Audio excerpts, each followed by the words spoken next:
Welcome to the deep dive. We're zeroing in on one specific chapter today, Matthew 16. We're going to pull out some key moments and, explore what they might mean. So let's just jump right in. Scene one. Okay. You've got the Pharisees and Sadducees. They show up, and they're basically demanding Jesus perform some big, flashy miracle. A sign from heaven, they say. They're testing him. Right. And Jesus' response is fascinating. He points out, look, you guys are great at reading the weather. Yeah, like red sky at night, sailor's delight, that kind of thing. Exactly. Red in the evening means fair weather tomorrow. Red and overcast in the morning. Uh-oh, storm's coming. You get the sky, he says. But then the punchline. You can't interpret the signs of the times. Oof. Yeah. It's like they have this, I don't know, meteorological savvy, but zero spiritual insight into what's actually happening. Right in front of them. And his words are pretty stark, aren't they? A wicked and adulterous generation looks for a miraculous sign. But none will be given it except the sign of Jonah. And then he just leaves them, walks away. Wow. So it makes you think, right? What does that mean for us? Interpreting the signs of the times.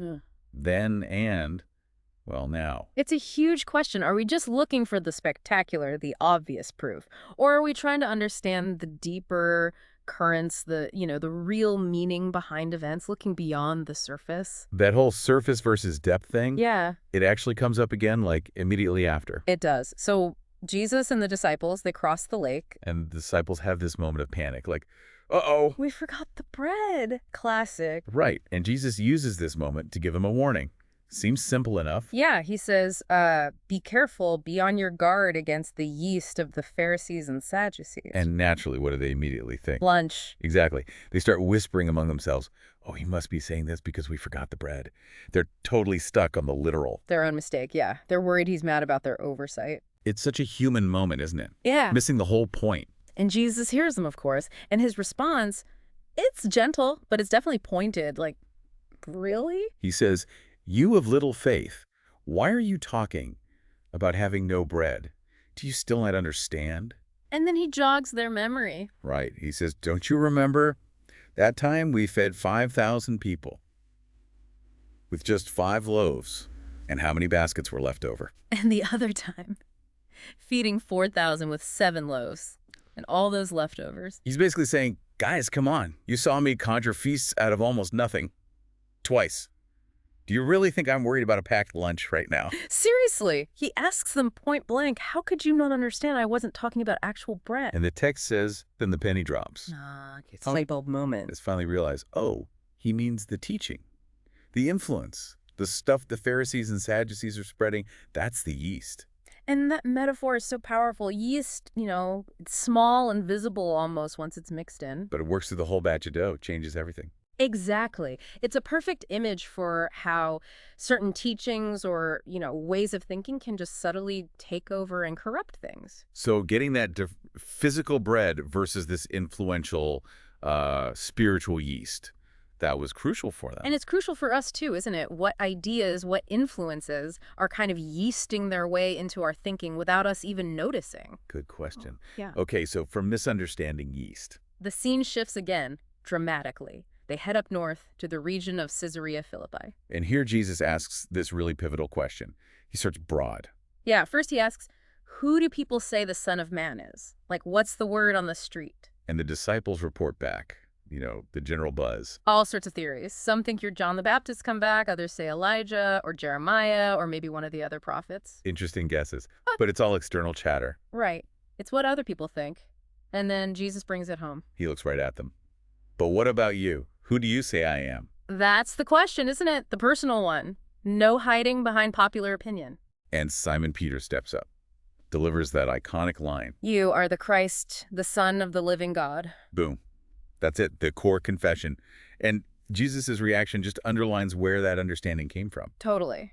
He says, Peter is blessed, Simon, son of Jonah, and then clarifies, look, you didn't figure this out yourself. Flesh and blood didn't reveal this. This came from my Father in heaven. It's pure revelation. And then comes that really significant part about Peter's name and his role. Right.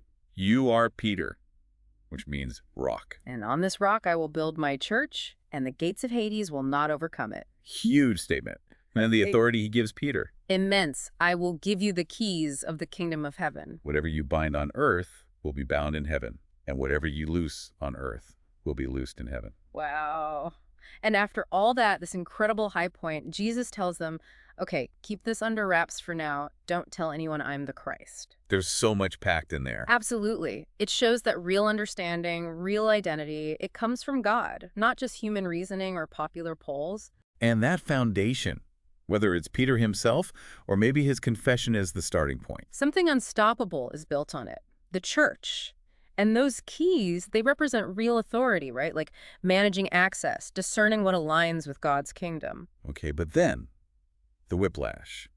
Almost immediately after this mountaintop moment of revelation. Yeah, the mood shifts completely. The text even says, from that time on, Jesus started explaining something else entirely. Something difficult. Yeah. He tells him he has to go to Jerusalem. He must. And there he'll suffer Wow. a lot at the hands of the elders, chief priests, teachers of the law. And then, he says he'll be killed. Killed and raised to life on the third day. Whoa.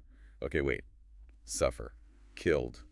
That just doesn't square with the glorious Messiah Peter just confessed, right? Not in Peter's mind, anyway. Not at all. And Peter's reaction is instant. He pulls Jesus aside. And actually starts to, rebuke Jesus? Yeah. He says, "Never, Lord. This shall never happen to you." He's basically telling Jesus, no, that's not the plan. Trying to correct God's plan, essentially.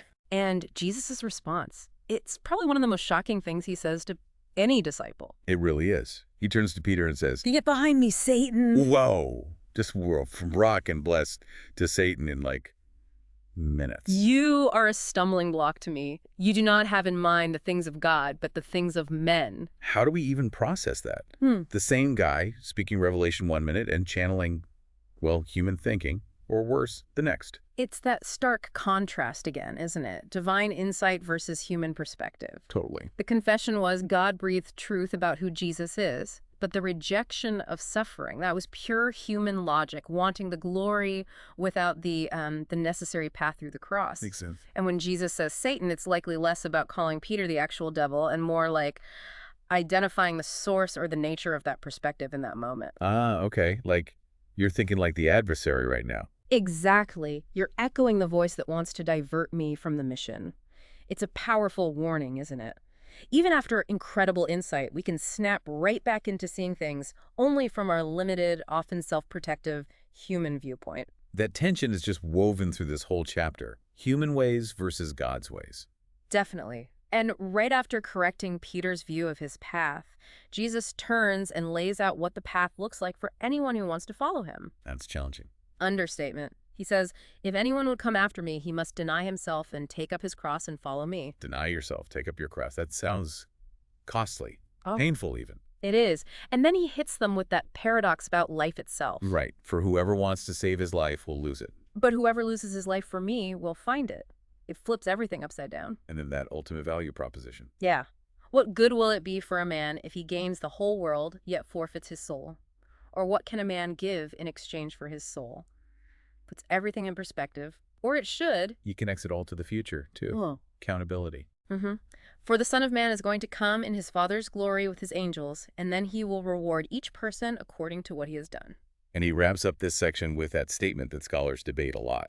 The one about, I tell you the truth, some who are standing here will not taste death before they see the Son of Man coming in his kingdom. Yeah, that one. So this whole call to discipleship, it's radical. Absolutely. Denying yourself isn't just giving up a few things. It's like dethroning your own ego, your own will. And taking up your cross. That means embracing the same path he took. Sacrifice, obedience, maybe suffering. Not seeking it out, but accepting it if it comes. Right. And that losing your life to find it, it's the core paradox. Real life, the life that matters, isn't found in clinging to comfort or safety or self-interest. It's found in, well, giving yourself away for his sake.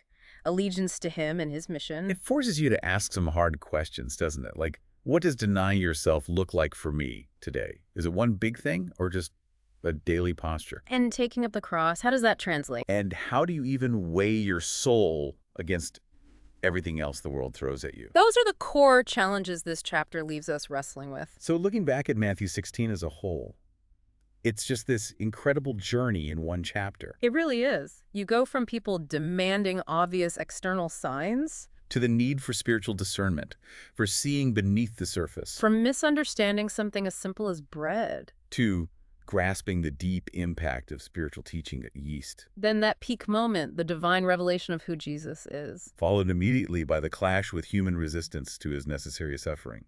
And finally, that radical demanding call to follow him, which involves denying yourself and valuing your soul above absolutely everything It's else. just full of these sharp turns, these contrasts.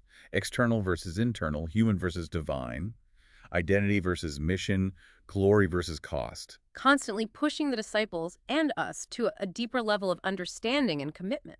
So maybe the final thought to leave with everyone listening, drawing right from Jesus' words here, he challenges that inability to read the signs of the times and asks us to consider the infinite value of the soul. Right. So building on that, what are the true signs you need to be interpreting in your life right now?